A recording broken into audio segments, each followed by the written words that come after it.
Umar al-Khattab, did he build Bayt al-Maqdis? Did he build a temple? No. Can we get back to his criteria about the Messiah being? Have you even read what it says on Qabr al-Sakra? It literally praises though. You came over saying you were going to you're learning Hebrew so you could take Jewish sex slaves. Yeah, what's wrong with that? What's wrong with that? Tell the camera. Sabaya basically It's a Jewish, a female slave that you would capture in war. Prostitution, what's prostitution? And every time, and in every You're going to defend this dog? You're talking about enslaving women and the woman's defending him? Every day. Astaghfirullah!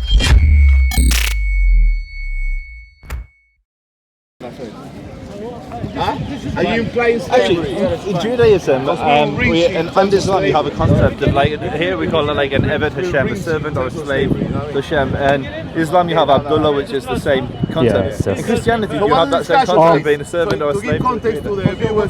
I don't know. Like, we're just talking about stuff. Like, we see how it goes. But Yeah, you can hold it. You do the interview in this Christian channel. Otherwise, I'll be sneakily talking into them, whispering Jewish prayers on them. Okay, right. So, What are we talking about? right. So the thing that, do you want to say it again? Which part? Like what we're saying over there? It was just an interesting question because somebody made a snide comment to the Christian brother that he was serving his master, meaning the Jewish people. And I asked in Judaism and in Islam, we have a concept called an Eved Hashem or Abdullah, a servant or Vadia, a servant of the Creator, a slave to the Creator. There's this concept which is in both the traditions. And I asked in Christianity, is there a similar concept? Yes. Yes, okay. Because the Apostle Paul refers to himself as. Yeah. I like all the other words in Hebrew. It's good to know. Yeah. When you say that, I did have a week years ago in 1997 where I actually celebrated Passover, and there was a Jewish family, Christian, Muslim, and Hindu, and we celebrated Passover the whole week. And for me, oh my God, I've landed. This is my world. We were all together. I lost contact with Alana and Aviva.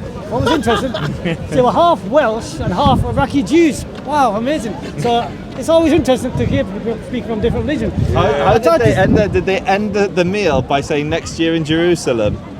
They will have done. They will have done. That was 1997. Yeah, no, but we're not back in Jerusalem, so we end every say next year in Jerusalem. This is an experience I always talk about, and I remember having the I think it's the matzah or the thin bread, and I put the radish on, eating it like ketchup. Being from Lancashire, you put a lot on, so I took a bite of it, and nearly blew my head off. Like a horseradish, and then she did the ritual washing of the hands, reading something from the book, and we had, I think we had vegetarian food for some reason. We cooked together, everything was separate. I can bring it back based on what you're saying. Something which is a little more spicy, a little more harif. Oh my God! I never had that again. So that was my experience. But so I like hearing the words of Hebrew. I like being sincere when I talk to Christians. I love Christians like my brothers. I genuinely do. I have one group of Christians who I am like fiercely opposed to. And that's the Christians that use deception to try and convert Jews from Judaism. And so you mentioned there the Passover, so I'll give you a good example. Are you aware of Christians appropriating Jewish traditions and saying, like, for instance, in Ashkenazi matzah, the matzahs that they cook, they are pierced so that the bread doesn't rise. And it's only in Ashkenazi, so if you go to the Middle East, it's more of a flat bread with no piercing. But Jews for Jesus, yes, that's the one. They came along and they said actually the piercing of the matzah has got nothing to do with it rising or anything. It's because they pierced Jesus when he was on the cross. And so that's an example of the appropriation. There's other examples. Why are there three matzahs? Sorry? What? Why are there three matzot? On the Seder plate, there's three matzahs. Okay. Why are there three? I don't know. From a Christian point of view, what would you guess? Trinity. Right. Why is the middle one broken? And hidden away and comes back at the end. I see where you're going. Yeah. No, but Christians, Jews for Jesus. I'm sure there are some that do. Make this argument. And so just to be very clear, very clear. I think there is Jews aren't interested in going and taking Christians away from their faith. We're very happy with Christians being Christian. What we object to is when people hijack our faith in the ways that's been displayed, given as an example, to try and take Jews away from our faith. And so one of the things that comes up in a lot of these conversations is, why are these conversations so civil? And it's because none of us Can we have a debate as to why do you believe or think or feel that Christianity has hijacked Judaism? Okay, I can very No, easy. but let's have a conversation So about it. I don't believe he's hijacked Judaism. I don't believe you've hijacked Judaism. No, so I don't believe Christians have hijacked Judaism. Guys, one conversation at a time for the camera. So I don't believe that Christians have hijacked Judaism at all. I believe Christians who pose as Jews to convert Jews. I'll give you an example. There's someone who was outed as a rabbi in Israel who was born as a non-Jewish, and he became a pastor. Then they changed their name to a Jewish name and moved to Israel and started trying to deceptively convert Jews. And that's abhorrent. Yeah, absolutely condemn that. Any deception that is used to coerce people into converting, I think is wrong. Absolutely. Yeah. And so that's my thing. I've got, like, when our conversations I learn, and I actually, it either throws questions on my faith or strengthens my faith, because you pose questions and I have to go away and I have to research them. Like, do I have a strong answer to this, yes or no? And I think that's beautiful. I think it's beautiful that we can every have time you do that, you get like 10% more towards Christianity. Yeah, absolutely. And he gets 30% more closer to being a Ben Noah.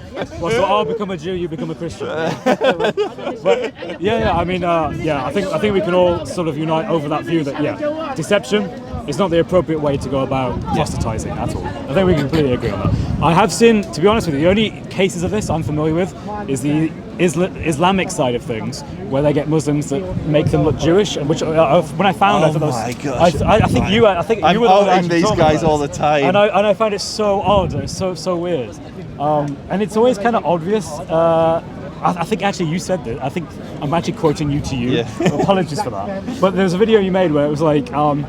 They made a fake missionary thing or something, and they had the word missionary in it, and you were like, well, that's very odd for a Jewish thing, because they don't typically see it that way. And it's like, I thought that was hilarious. No, that guy was, I think he's called Rabbi Mort. He's definitely not a rabbi. An Iranian Muslim who converted to Islam, but he posed as a Jew for a long time. But he actually posed as a Jew for Jesus for a long time, but the guy was never Jewish. So he was trying to take Christians and Jews with him to Islam. I don't think he was successful in taking one person from their faith. But no, I think deception is wrong. I think debate is good. And there have been many Christians who've converted to Judaism, and many Jews have converted to Christianity through conversations like this. But I think conversation is healthy. Absolutely, yeah. Well, I think our traditions are very similar. Well, at least in the West. I think there's probably variations of things, like there are variations with us as well. But generally in the West, anyone who was born or has a tradition going back in the West will have probably picked up principles of the Enlightenment. Now, I don't necessarily agree with all the Enlightenment. There are things that I will critique about it. But fundamentally speaking, the idea that we can be together, we could probably chat and go for a drink or something. You do drink? Do you drink? We're allowed to drink. My other Jewish friend did drink, so I was like, assuming it's the same. It is in Psalms, wine gladdens the heart. Yes. I was going to say, I'm pretty sure biblically this is right. Yeah. But it's one of those things. So that's cool. We're not supposed to get drunk. We're not supposed to go out on a Saturday night, drinking 10 pints of beer, getting into a fight. It's like the New Testament says that. Yeah. Exactly. Well, Jesus made a lot of wine, so it wouldn't have been very this is consistent one of the if he made the wine and never had the wine. One of the things that confuses me with Islam is that Jannah, there's rivers of wine. Yes. But you're not allowed to drink in the dunya. There are different perspectives here. I've had Muslims say to us, one second. There are Muslims that will say it's not alcoholic wine. It's not alcoholic wine. It's grape juice. Another one, which is.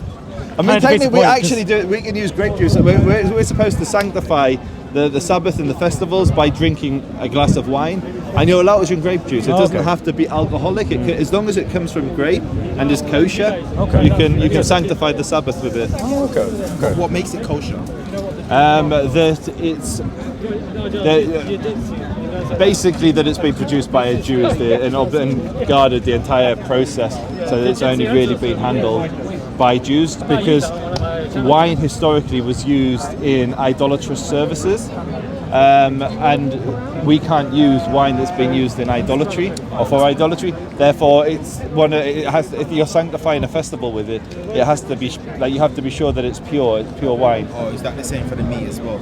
Not for the meat, only for the wine. With meat, it's not an issue, because don't guys culture. But what I could say is, when you're reading the Old Testament, it says that you can't cook a baby goat in its mother's milk, and it's always talking about the festivals. So it's when you're having a festivals, and then it'll go on to say, by the way, you also can't cook a goat in its mother's milk, a baby goat.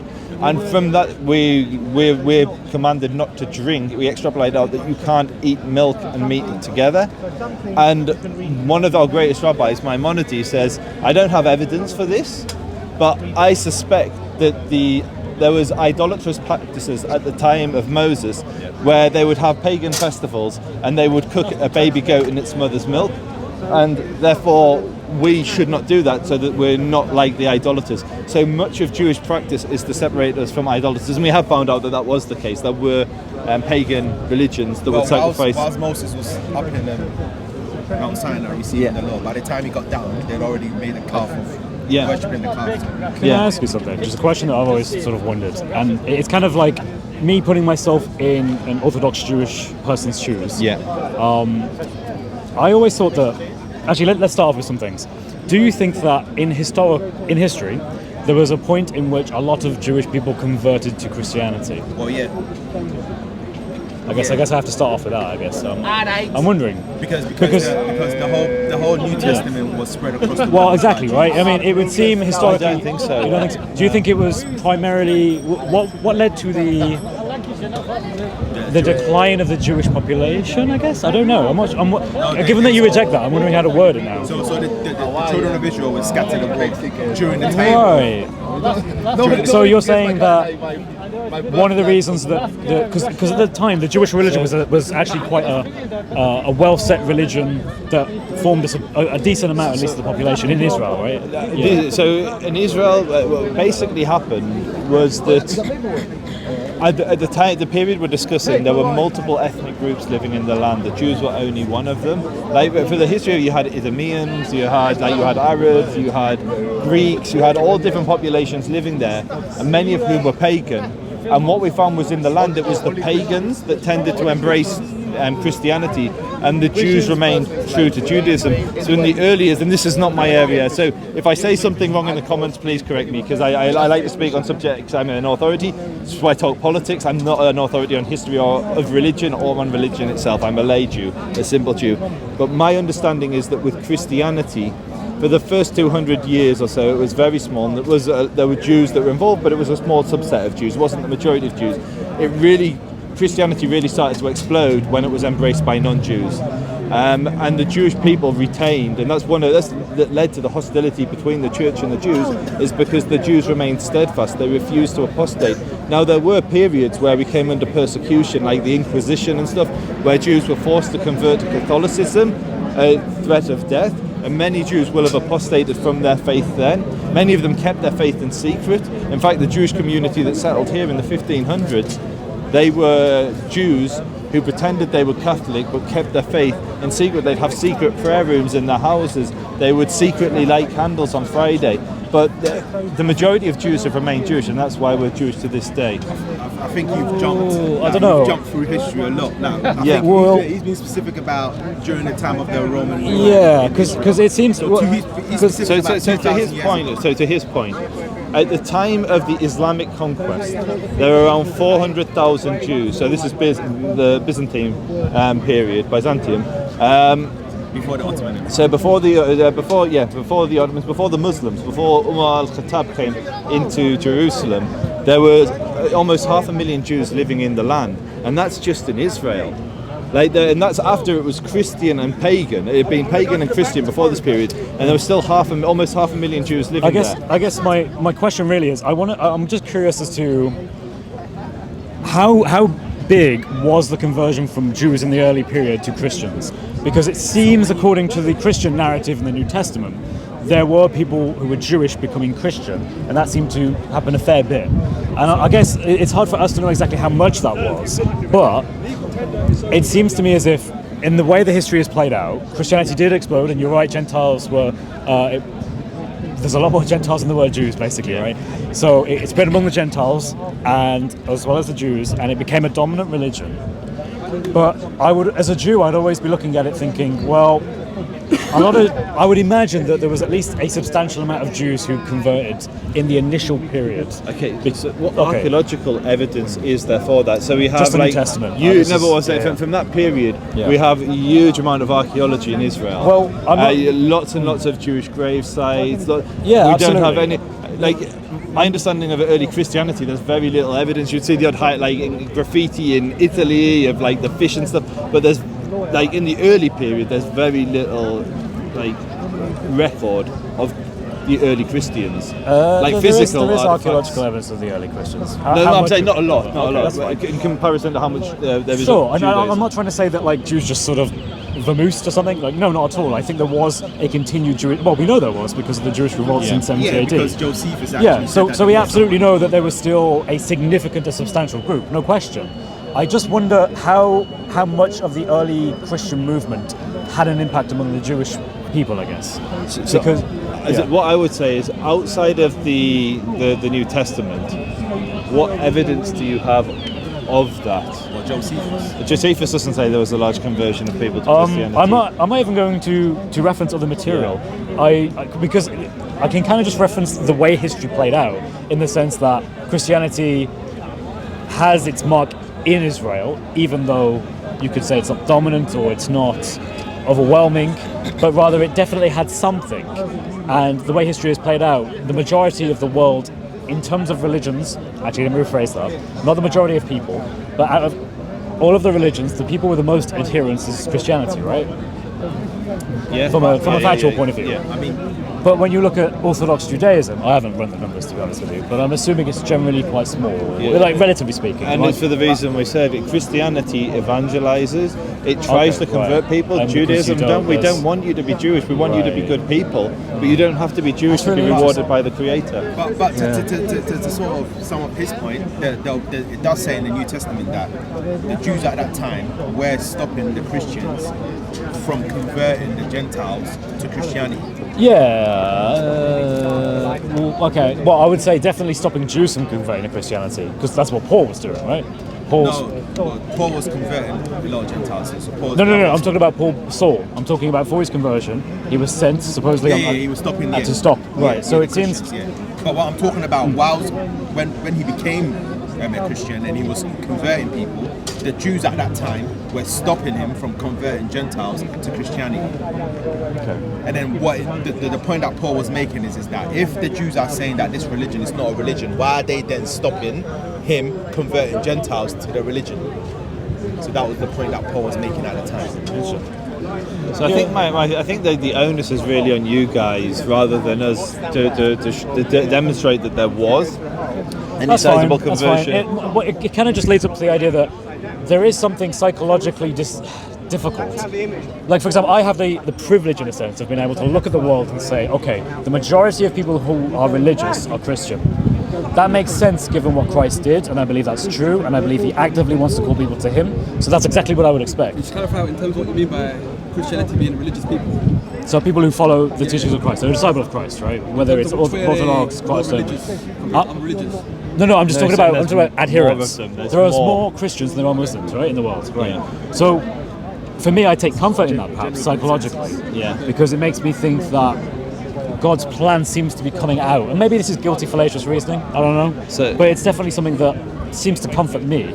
But I would then, therefore, imagine from an Orthodox Jewish perspective, perhaps it has the opposite effect of being kind of like, well, you know, this Jewish guy, Yeshua, he came and he said he was the Messiah that we were waiting for. A lot of the world's population were convinced by this. Well, not necessarily through direct contact, but perhaps just through late appearance and having children and things. But that, I don't know. What do you think about that? So, does that? Well, it does say that he had to be rejected by his own. Okay. So the Jewish answer is, and it's the same answer we give to Muslims. We'd call it a nes gadol. It's a great miracle. It's a great sign that the entire world has on the tip of their tongue the name of my great grandfather. It's incredible. We got this little desert tribe who were living in the middle of nowhere, like tiny people, and the Creator blessed them, my ancestors, with prophets, and with many, many, many blessings. And as a consequence, two religions were born out of our original creed and took that message of Abraham, Isaac, and Jacob, of Hashem, the Creator, to the four corners of the world. And we see that as part of the divine plan, because it's preparing the world for the Messiah. Now, we may have a disagreement as to who the Messiah is, but it's from a Jewish perspective, we see it all part of the divine plan. That it's a miracle. Like, think of the Roman empires come and gone, the Greeks have come and mighty empires have gone, and yet this tiny little desert tribe, everybody knows our great-great-granddad. It's amazing. To add to that, for eternity, everybody will be not only lauding that, but will be praising the name of Abraham for eternity. So what you're describing is on this earth, but in eternity, it's going to be magnified sevenfold. So how do you feel about that? It's incredible. It's a nes gadol. But as it is written in my book, which is the Bible, how would you feel when the Gentiles and the Jews are sitting in the bosom of Abraham, but you chose not to believe in Jesus Christ and you become a castaway? How would you feel about that? Seeing the Gentiles and the Jews, Abraham, Isaac, and Jacob, Ruth, Solomon, David, all being lauded throughout eternity, and because you chose not to believe in Jesus Christ, you become a castaway. I don't know if any of the audience have children, teenagers, and they start getting a little bit of knowledge, and they start giving their parents a little bit of sass. That's what you've done. You are children, Christians. Muslims, you are children. And it's nice that you get a little confident and you come back to us and tell us that we're burning in the hellfire because we don't believe what you believe. But what I would say is the only reason that you are able to read the Old Testament prophecies, the only reason is because my ancestors told you what those words mean. And they had understandings of those prophecies which disagree with yours. I'm not going to, it's not my interest to get into a debate with you as to whether Jesus is the Jewish Messiah. You think he is, we think he isn't. But what I will do is I kind of flip the question round on you. When you're in a setting where you have a teacher who's been versed in his subject for a long, long time, and then if his students come along and start challenging him and coming up with radical ideas that differ from what the teacher has been teaching, who would you be more likely to trust? The subject matter domain expert, and that's the Jewish rabbis, that's the sages, that's the rabbis who Jesus studied under, it's the rabbis who Paul studied under. Remember, Jesus and Paul would have both been students of the rabbis that we follow of the Mishnah. Gamliel, exactly, is what.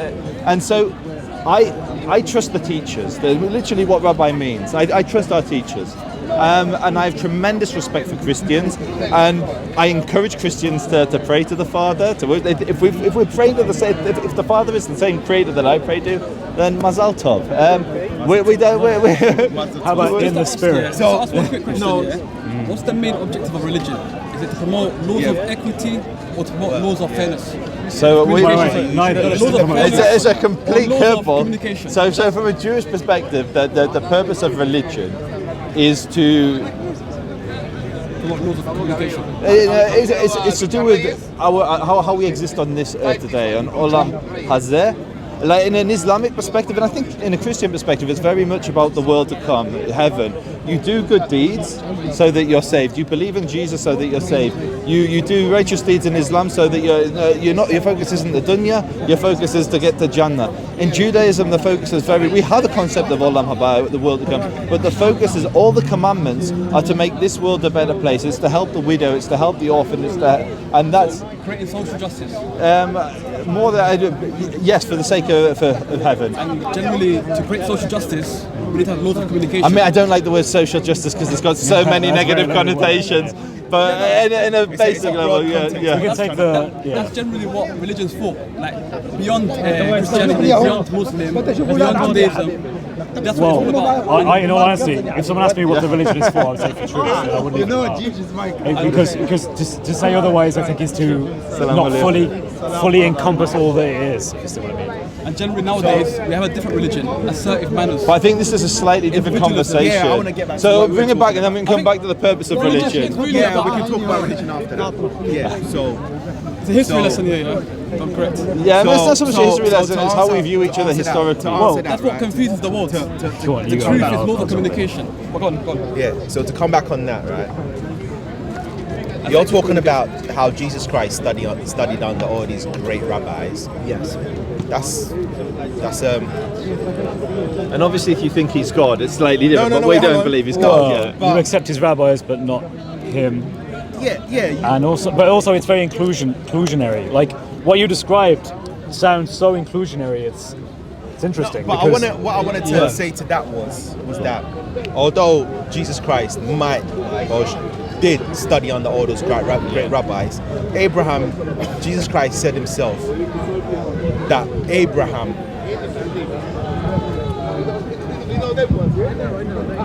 Fight or did you just see a very attractive person walking past? You read the criterion before the Quran. So probably. But we'll come back. I'll do this something next. All right, no, go on. Oh, what I was going to say, you described Judaism as effectively kind of like a soft affirmer of principles in the Old Testament, and then you won't even engage in what things come that make claims about it. And that's what I find interesting. Like, what I mean by that is I have a radically different position to you in the sense of I'm affirming things that you don't affirm, right? Now, usually how that normally works is like, are you a Muslim? I assume you're a Muslim, right? So like, I would affirm things he would reject. So what that usually means is I make my argument, he makes his own. Yes. But with you, it kind of sounds like you would be like, well, actually, I'm just kind of glad that you're here and, you said your thing. Yeah, and it's also, that's what I find so interesting. Because that's not usually it's like saying, well, if it wasn't for us, you guys wouldn't be here. So what I would it's kind of like you're the old retired guy who's just like, I'm just happy, I'm done my thing. Like, we started this. So that means obviously Jews reject the Trinity. That's a given. Why? Despite the fact that Well, we can go there next. Very, very simple. But Shema Yisrael, Hashem Elokeinu, Hashem Echad. Jesus said that. Yeshua said that. Yeshua That's quoted because he was a good Jewish boy. that. And he understood What that. does that mean? Listen, Israel. Hashem is our God. Hashem is one. Yeah, but Jesus said that, right? Mark 12:28-29, and he also affirmed that yes, he is divine. So, But anyway, I'm not gonna. But to come back to the affirming side of things, the overwhelming majority of Christians I know do very good deeds and they base that on their religion. It's the same with Islam. Most Muslims I know, outside of the park they're all monsters, but most of the Muslims I know do incredible good deeds. They give sadaqah, they give to charity, they look after people. And so my perspective of people if you go to any religious person's house, you'll see a bookshelf filled with books that are all about how to be a good person.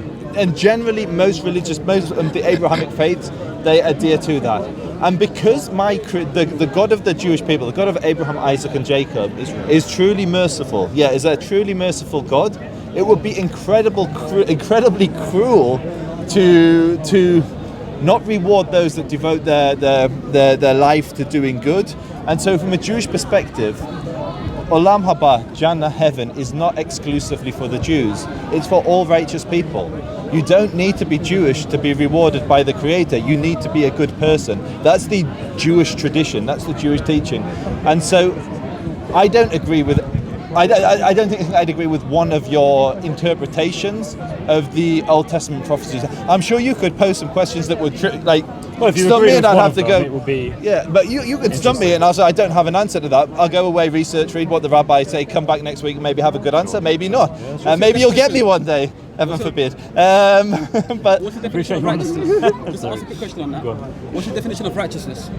righteousness. Is it by action or by verbally? Is it following the law of Moses? So intention is very, very important in Judaism. You have to have intention behind your action, but at the end of the day, just doing the action is a reward in itself. So it says it's better to do.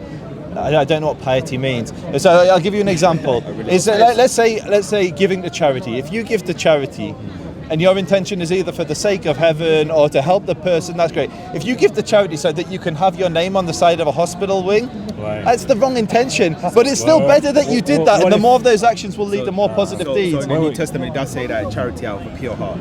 Yeah, not to do it publicly, to do it privately. Yeah, but I mean, all the Abrahamic faiths say the same. Because you've got your stuff from Jews. What what if there was a charity of which didn't give to those who were not part of the religion? I would. What if there was a particular thing called zakat that doesn't give money to non-Muslims? So I would say that's not a noble thing to do. But I would also say in Islam you have sadaqah. So you have zakat, which is for the Muslims, and you have sadaqah, which can go to non-Muslims. So we didn't. So again, I try to be charitable Christians. I try to be charitable I was doing a bit Muslims. spicy there. You know, So we didn't get anything from Jews. Just give me a second. What do you mean you didn't get anything? You got your entire religion from us. Your top boy was one of us. No, the God that we believe in is Jewish. Yeah, so we didn't get funny. anything from Jews. What does Judaism say about usury? It's a complete tangent. I'll come back to it, no, but definitely I'll give you an answer on that. No, so what I'm saying is that the God that we believe in is Jewish. So we didn't get anything from him. He is Jewish.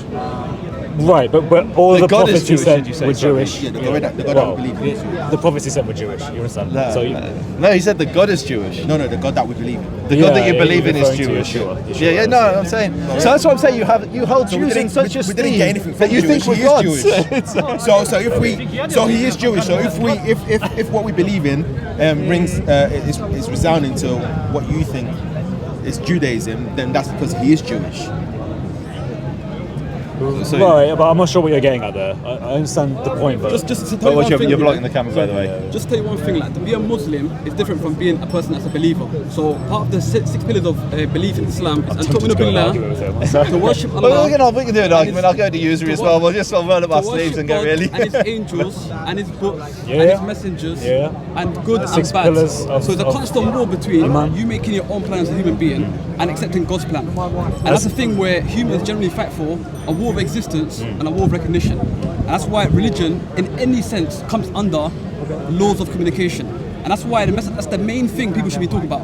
And the people of Israel understand the real concept of religion and have used Christianity and Muslim to confuse the whole people and make them feel like that it's history and contextual stuff. Nobody's confused. You have to understand things beyond just the pray or zakat or this. Yeah, but nobody's It's confused. about understanding I'm confused what you're saying. how humans communicate, psychology, Right. how people Yeah, but we're communicate. not- And the thing is, nowadays they've created a new religion through laws of empathy.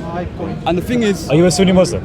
Just wanna. You are a Sunni Muslim. I'm a general person that's open You step back to so we're all in camera though, Yeah, otherwise yeah. it's Yeah, but we're not. I'll make sure. I feel like I understand I what grew he's my trying to beard say. this morning. I want it on camera. I understand what he's trying to say. I feel like But generally we're not Muslims, what we lack is confused we lack effective communication, and that's understanding people's understandings, respecting people's beliefs, and not understanding religion by context, but understanding it beyond the context of what's the objective of religion.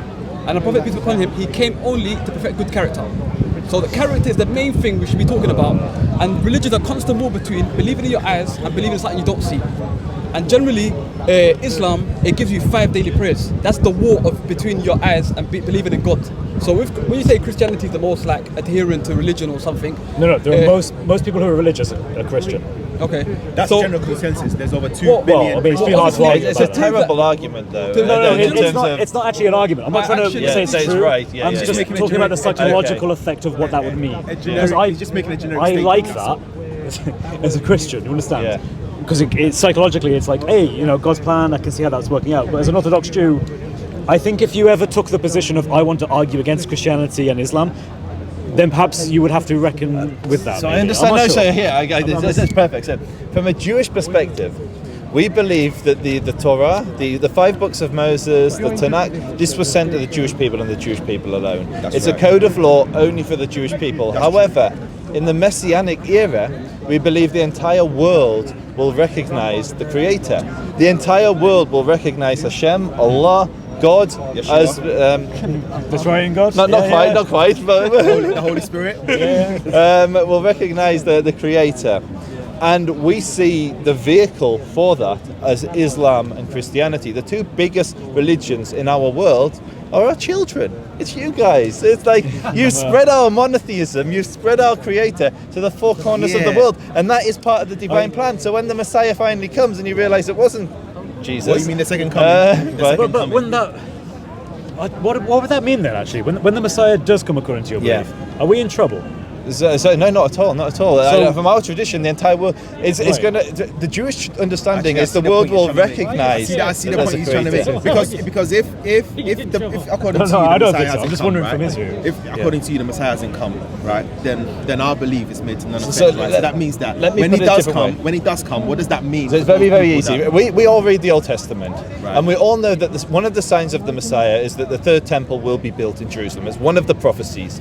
We also know that it says the Jews will know the Torah on the heart. They'll know the 5 books of Moses on the heart. And like, test me. Ask me like what Genesis 5:15. I don't know. Like, I'll have to open it up and read it, and even then I'd need to read the Mefarshim to understand it. But if you came to the park one Sunday and they've built a temple in Jerusalem, I'm stood on a ladder and I'm just espousing to Him. I'm speaking all of the words of the Torah, and actually all the armies have put down their weapons, and you look at the Old Testament and you see that the leader who's sitting in Jerusalem isn't Jesus, it's some other dude, David, whatever his name may be, and it's like, maybe the Jews, but he'll come from the line of David. Okay, right. But then you're like, okay, maybe the Jews were right. They've rebuilt the temple. They now know the Torah. There's world peace. But you wouldn't want that initially, because the Antichrist, when he does come, he'll be sitting in the throne of God, claiming himself to be So God. we don't have a concept of an Antichrist. But you will on that day.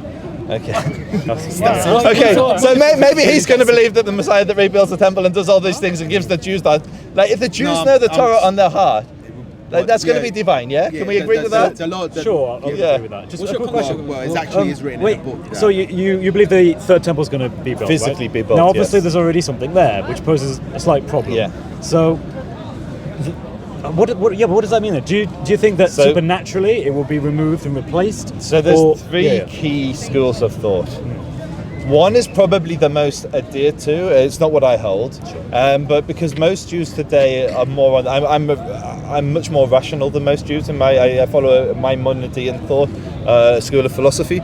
But many Jews believe that the temple's literally going to ascend from heaven and land there fully constructed. I don't believe that, and many Jews like me don't believe that. What we believe is going to be physically. It's going to be in the Book of Revelation. That is the new Jerusalem will come down. It's going to be physically built, and one of the signs of who is the Messiah is he's going to be the leader of the Jewish people that's responsible for that building. Now, what do we do with the what's there at the moment? So the complex today by Muslims is called Haram al-Sharif, or the Al-Aqsa compound, and it's built on top of the Temple of Solomon, which was then extended under Herod, so it's quite a big area.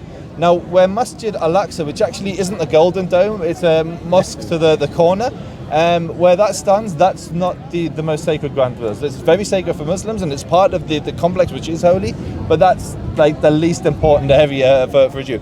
The most important is where the Golden Dome is, which actually isn't a mosque, it's a shrine for Muslims. Okay. Now, today I see it as a place of monotheism. I don't believe many of the Christians in the park will tell you that Muslims aren't monotheists. I believe they are monotheists, they're very monotheist. I don't accept Muhammad as a prophet, obviously, otherwise I'd be a Muslim, but they believe in one God. And they've built a shrine to that one God on that spot. So I don't have an issue with that. There's two schools of thought. One is like there's enough space on that complex for everybody. The next is we don't know what's going to happen. There could be some crazy pagan cult that comes in and demolishes the mosque or the shrine, and on top of that we can build our temple. Who knows, other than the Creator, what the future lies in store. And the other side is actually there's no reason why there couldn't be a temple built on there. Anyone who's seen the complex knows there's an awful lot of space in between Qubr al-Sakra, Masjid al-Aqsa. It's a huge complex, and there's enough room for everybody. And actually, when we had a temple there was a gallery for the nations to come and pray. You did not need to be Jewish to pray on the Temple Mount. No. What's the importance of the red heifer, and have you found it, and what is that? It's just to do with sacrifice, and what does the Quran say about it? Because Muslims ask me this all the time. So why do you ask it? It's interesting that you ask. I listen to loads of different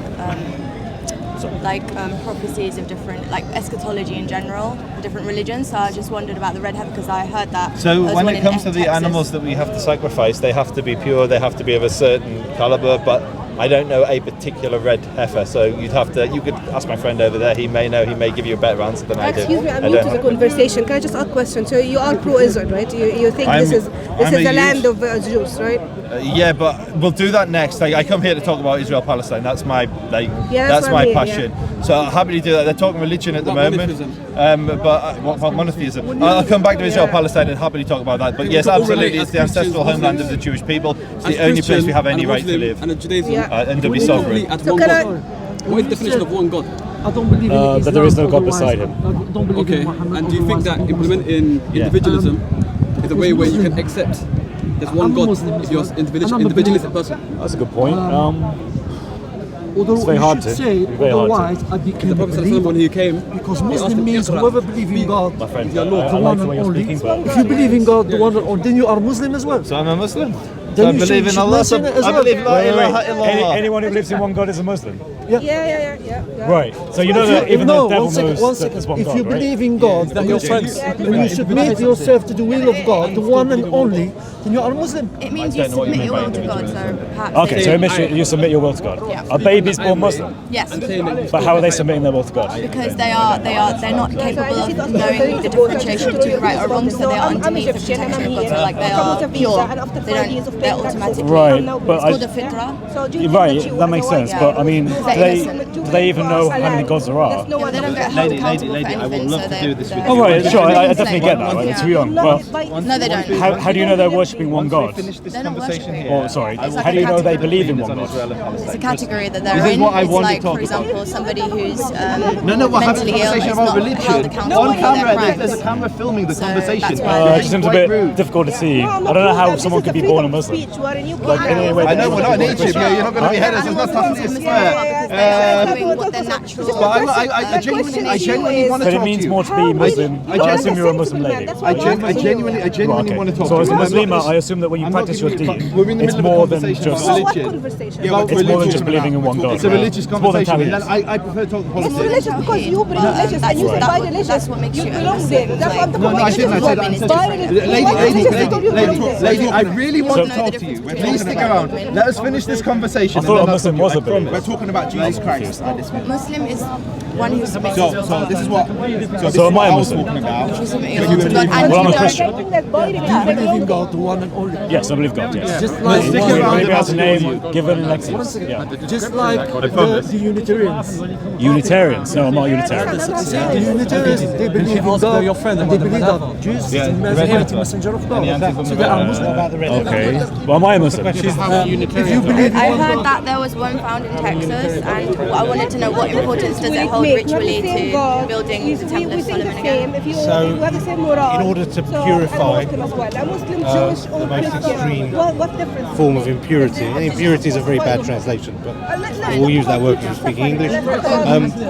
So you need this blood of the red heifer in order to perform this. So basically, without that, you can't rebuild the temple. You can't have any of So you it. have to have it. Yeah. I'm not sure what happened. Yeah. I'm not sure what. I'm not sure. And there are people that are trying. Every now and again, someone thinks they found one. That's and it right. turns You know, out- I get messages on the Israel advocacy movement from someone who's raising money to. He's always asking. There's people that are trying to breed them. There's people that are trying to. People that think that they found one, and often it's. So does it have to do with Who built actually- Jerusalem? There we go. King David. David Amelech. Arabs. King David wasn't an Arab, you clown. Stop spitting on your sisters. 60 centuries before Jesus, yeah, Isa. 60, yeah. This guy is 60. a Daeshi dog. Daeshi dog. Why you be like this? I thought You literally came at me praising terrorists. I showed you a friend of mine whose children had been killed and his wife, and you smiled and laughed about that. video, man. You didn't show me no video. Like, literally, you stood there and I told you a friend of mine has just had his family murdered, my old rabbi, and you smiled. There's a lot of people who look like There's me. not many people that look like you, trust me. No. Do you have him on camera? But who built Jerusalem? It's the Arab King who built David. it. No, it's not King David, man. Who told you King Nice David? conversation. The Bible is the Bayat al-Maqdis was not built by Umar al-Khattab. Ken? Nachon? Yes? Umar al-Khattab, did he build Bayat al-Maqdis? Did he build the temple? No. Can we get back to his criteria about the Messiah being? Have you even read what it says on Kubad al-Sakra? It literally praises now. So I'm telling you, Jerusalem. Anyway, with religion, I'll come and school you. you're later. disturbing this India has conversation. built most of this. Let's come India here and claim all this. Number one, they see this curry. This guy's a dog. Let's claim this is our land. Here you go. You came over saying you were going to. You're learning Hebrew so you could take Jewish sex slaves. Yeah, what's wrong with that? What's wrong with that? But this is the war, isn't it? Like that. You're a Daesh dog. You're an ISIS dog. Ya khalab, ya hammo, ya donkey. I understand your language. He literally says he's going to enslave Jewish women so he can rape them. Did I say that? Yes. I said I will marry them. I will marry them. You just say because there will be no men for them. So Sabaya. Yeah, we take them. What's a Sabaya? What's Sabaya? Tell the camera. Tell the camera. Sabaya basically. It's a Jewish, a female slave that you would capture in war. Prostitution. What's prostitution? Every time and every You're going to defend this dog? You're talking about enslaving women and the woman's defending him? Every day. Astaghfirullah. Astaghfirullah. Listen. The reason I'm learning because I need to communicate with you. Because next year, inshallah, summertime, we're gonna conquer Jerusalem again, and we're gonna take it. We're here now. We're here now. You don't have to go to Jerusalem. But Do it now. I'm giving Do you. it now.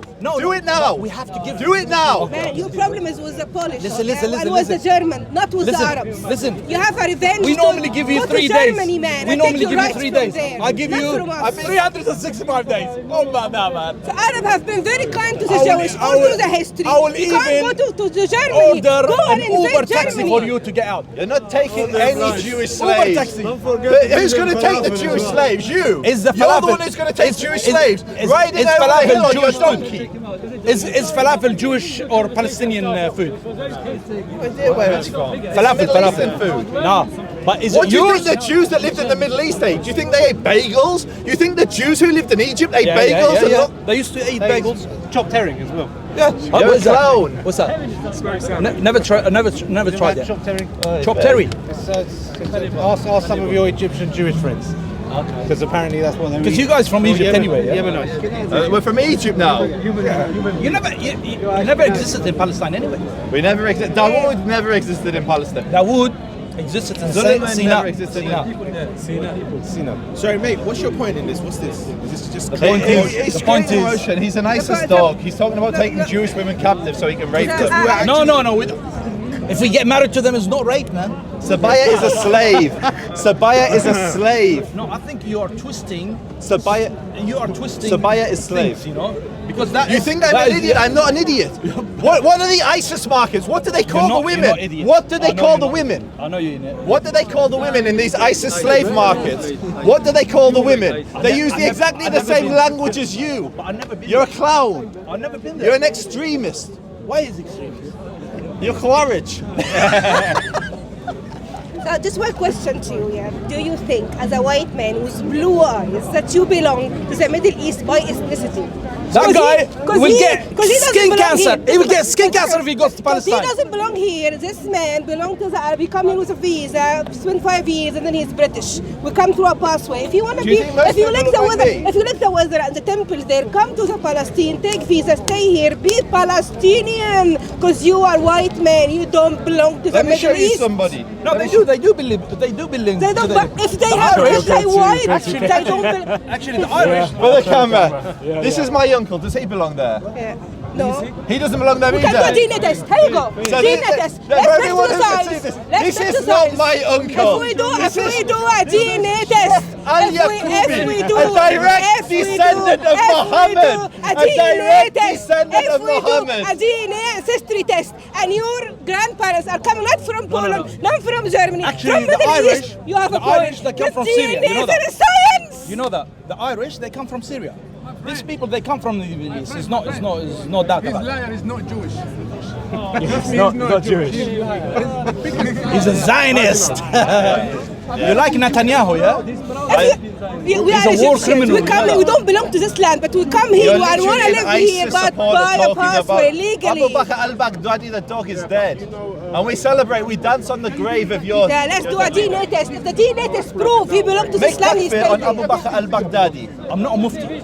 Tell us he's not a Muslim. I'm not a mufti. I'm telling you, I'm not a mufti. Condemn him. Condemn Abu Bakr al-Baghdadi. Call him a butcher. Call him a dog. I don't know him. You don't. This is an ISIS supporter. Know who this man is. Know who this man is. He won't even condemn the dead dog of ISIS. Never met him. Never met him. It's ISIS. I never met him. But who created ISIS? I'm sure he's a lovely guy. Who created ISIS? But who created ISIS? Or the condition for ISIS to come? You guys. You guys. You won't even condemn him. You're so insincere. You created the condition for people to become like this. Are any Muslims here willing to condemn Abu Bakr al-Baghdadi the dog? I'm not a mufti, man. Thank you.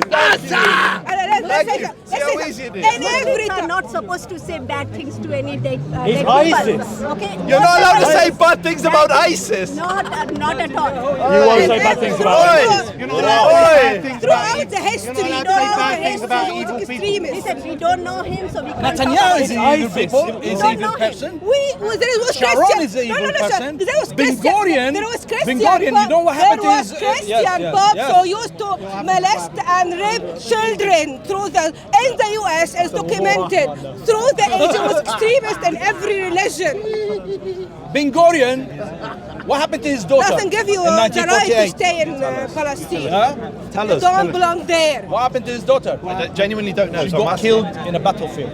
She got killed. Guess who was the leader of that troop who fought against the Zionists? He's from Iraq, from Babylon. What happened to your flags lately? Yeah, they're getting picked by crows. This is the level of that. Listen. They've invaded us 5 times. They've been destroyed 5 times. They've been destroyed every time. And he's come at us and saying there's a crow pecking at the Israeli flag. Literally, we crushed your armies in your still crying. No. And Golan Heights. What's the Golan Heights? That's your victory. The victory of the Islamists is a crow pecked at an Israeli flag. I wasn't with the Islamists. He don't hate. No.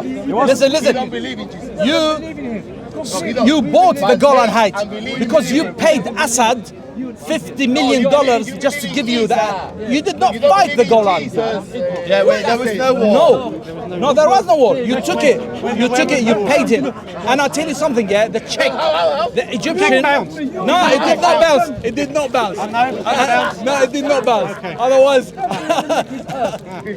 you bought the Golan Heights. You did not fight, You guys cannot fight. You know that. You cannot fight. That's why we've crushed every one of your armies. And you're still crying. What happened every to single Muslim state wants to destroy Israel. Daughter, what happened to her daughter? Every single Muslim state surrounding us wants to destroy us. That's why we're tried to invade Egypt and we kicked you out. Egypt, we took the Sinai from you. We took the Sinai. We took it back. We took it back. What are you talking about? Sinai is Egyptian. The victories that they're claiming, these are their victories. That they came to us begging for peace and we returned land for peace. That's their victory. Every single Muslim in this park, without fail, almost every single Muslim wants to destroy Israel. Why? Because they occupy our land, man. Israel is our land. We won't destroy Israel is our land. We won't destroy it. We will take it back. Egyptian. We will take it back. Not destroy it. It's our land. We love it. We will take it back. It's your land. That's the Egyptian. Arafat doesn't belong there. Arafat was from your country. Arafat was from Cairo. Go to Germany back. Go back to Go to Germany. There we go. There we go. Look how Polish.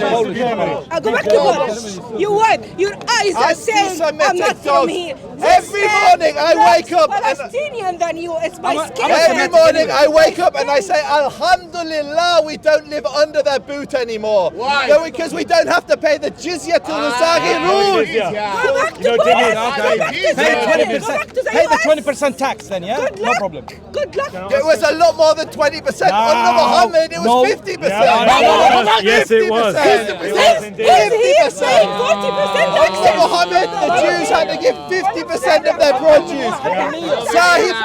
Sahih Muslim, Bukhari, they all give the same hadith. That's if he's paying. He's paying in UK 40% taxes. Did the Quran say that What are you talking about? The Jews before 1948? Before 1948, did the Quran say the Jews were apes and pigs? Yes. It definitely says that in the Quran. So why does the Quran call the Jews apes and pigs before 1948? Are you Muslim? I'm Muslim. It doesn't exist. We love Christians. We love Jews. He's a kafir man. He slaughtered them.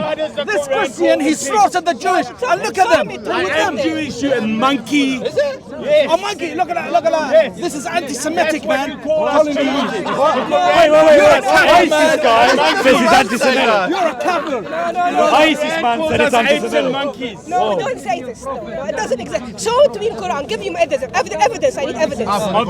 There's Quran verses. Don't need evidence. Is there Talmud? There is evidence there. It says yes or no? Yes or no? Read that book.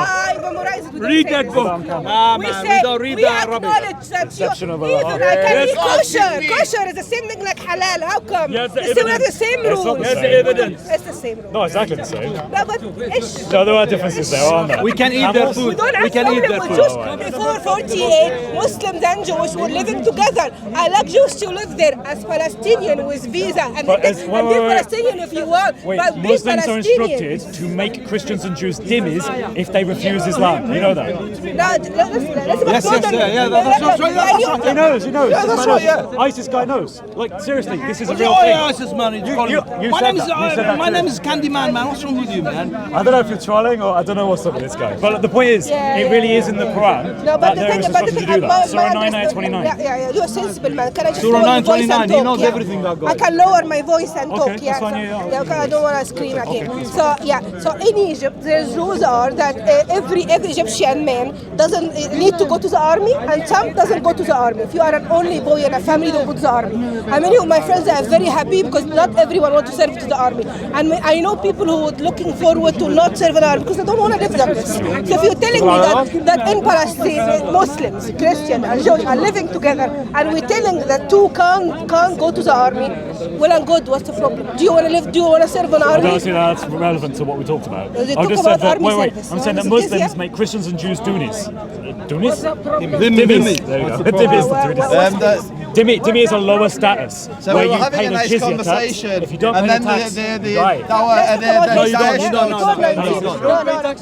Before 1948 in Palestine. No, you get killed. Christians and Muslims were having a lovely conversation, and then the jihadis turned up. But before 1948, before the Jewish come to Israel, this was not the case. Jews were living there. They were very much welcome. They come as a refugee from Europe, and there was They were slaughtered. They were slaughtered. 1929 by the Palestinians. By the Palestinians. 1517, 1929, 1929. Time after time you were slaughtered. You watched. In your country, they brainwash you.